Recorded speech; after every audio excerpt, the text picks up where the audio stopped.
मैं पौड़ी ज़िले के कोटद्वार विधानसभा के जो यहाँ पे ऋषि कर्ण की जो तपस्थली और राजा भरत की जन्मस्थली कोटद्वार से, कण्व नगरी कोटद्वार से आप सबका स्वागत करता हूँ। अभी मैं हूँ कोटद्वार के राजकीय महाविद्यालय कोटद्वार भावर में, जिसका नाम बदल करके आज से राजकीय महाविद्यालय कण्व घाटी कोटद्वार कर दिया गया है। जिस तरह से कोटद्वार को एक कण्व नगरी होते हुए भी इसको एक पहचान नहीं मिली थी, अब जब इस महाविद्यालय का नाम कण्व घाटी के नाम से बदल दिया गया है, निश्चित तौर पे जो यहाँ पे अध्ययनरत जो छात्र होंगे, अब महर्षि कण्व और जो राजा भरत है उनके बारे में पढ़ पाएंगे, समझ पाएंगे, और जो विश्व पटल पे कोटद्वार कण्व नगरी को जो पहचान मिलनी चाहिए थी वो अभी तक नहीं मिली थी। इस दिशा में एक सार्थक पहल है ये, जो उत्तराखंड सरकार के द्वारा और उच्च शिक्षा जो है हमारा उसके द्वारा पहल की गई है।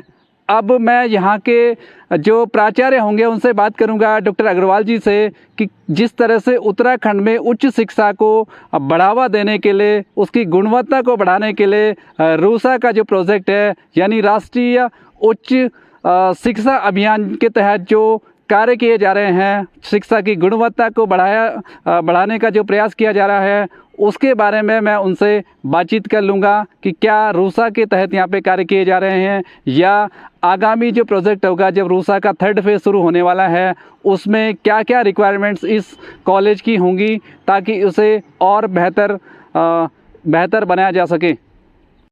राजकीय महाविद्यालय भावर, जिसका नाम बदल करके आज राजकीय महाविद्यालय कण्व घाटी कोटद्वार कर दिया गया है।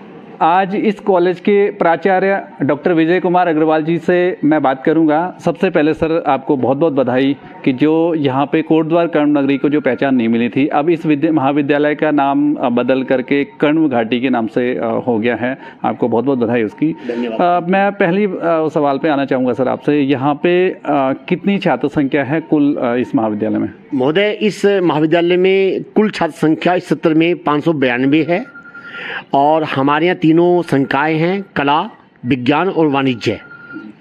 इन तीनों संकायों में 592 छात्र छात्राएं अध्ययनरत हैं। सर, जिस तरह से उत्तराखंड सरकार की लगातार कोशिश है कि यहाँ पे जो उच्च शिक्षा है, हायर एजुकेशन है, उसको बेहतर किया जाए, रूसा जो राष्ट्रीय उच्च शिक्षा जो अभियान है उसके तहत उत्तराखंड में जो इंफ्रास्ट्रक्चर है कॉलेज का उसको बेहतर किया जाना है, महाविद्यालयों की स्थिति को और बेहतर किया जाना है। क्या आपका जो विद्यालय है, ये महाविद्यालय है, वो रूसा के तहत अभी संचालित है? महोदय, हमारा महाविद्यालय अभी रूसा के अंतर्गत संचालित नहीं है, क्योंकि ये नवीन महाविद्यालय है और हमारा महाविद्यालय यूजीसी के 2F में अभी नहीं पंजीकृत हुआ था। लेकिन अब हमारा महाविद्यालय विश्वविद्यालय अनुदान आयोग यूजीसी नई दिल्ली के 2F सेक्शन में पंजीकृत हो गया है, और अब हमें उम्मीद है कि हमारा महाविद्यालय रूसा फेज़ 3 के अंतर्गत की श्रेणी में आ जाएगा, और हमारे महाविद्यालय की आधारभूत जो समस्याएं हैं, जो सामग्री हमें मिलनी है, हमने क्षेत्रीय कार्यालय उच्च शिक्षा में प्रोफेसर AS उनियाल साहब से अनुरोध किया है कि हमारे महाविद्यालय में जो कमियां हैं उनको पूरी करने के लिए हमारे महाविद्यालय को ग्रांट दी जानी चाहिए।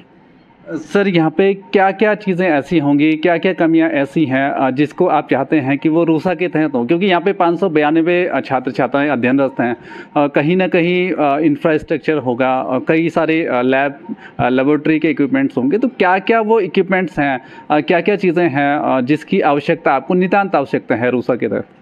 महोदय, हमारे महाविद्यालय में सबसे बड़ी जो नवीन महाविद्यालय है, राज्य के निर्माण निगम ने इस महाविद्यालय को बनाया है। हमारे यहाँ विज्ञान संकाय भवन में 4 लैब हैं, physics, chemistry, botany, zoology. Modern lab बनी हुई हैं, लेकिन उनमें हमारे पास सामान नहीं है। तो हमें सबसे पहले आवश्यकता तो ये है कि हमारी लैब में बच्चों के एक्सपेरिमेंट्स के लिए इंस्ट्रूमेंट्स वगैरह जो होते हैं होनी चाहिए, वो हमारे आ जाएं। रूसा के तहत हम सबसे पहले उसको लेना चाहेंगे। हमारे महाविद्यालय में बहुउद्देशीय हॉल नहीं है, मल्टीपर्पज़ हॉल नहीं है, जहाँ हम अपने कार्यक्रम, एनुअल कार्यक्रम हम संपन्न करा सकें, उसके लिए हमें एक बड़े कक्ष में उस कार्य को संपादित करना पड़ता है, तो हमें उसमें दिक्कत का सामना करना पड़ता है। एक बहुउद्देशीय हॉल की आवश्यकता है। महाविद्यालय में कैंटीन की सुविधा नहीं है।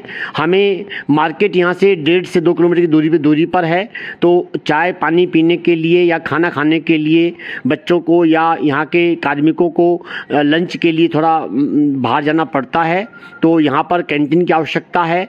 और एक यहाँ पर जो है हमारे यहाँ जो खेल का जो मैदान है वो छोटा है। अगर हमें कहीं आसपास में लैंड मिल जाए तो हम अपने एनुअल स्पोर्ट्स जो है करा सकते हैं।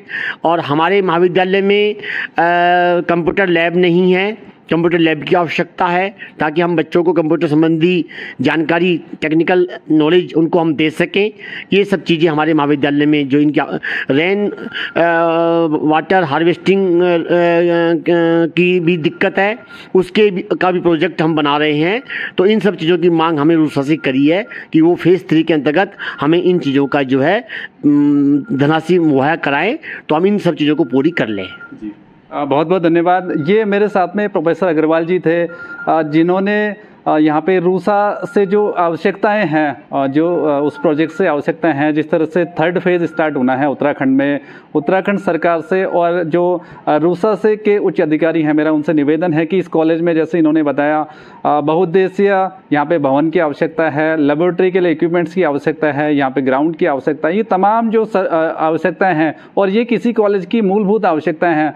तो मेरा निवेदन है उत्तराखंड सरकार से कि इस महाविद्यालय को 3rd फेज़ में धन आवंटित करके इन सुविधाओं से लैस किया जाए, ताकि यहाँ पे छात्र छात्राओं की बेहतर शिक्षा हो पाए।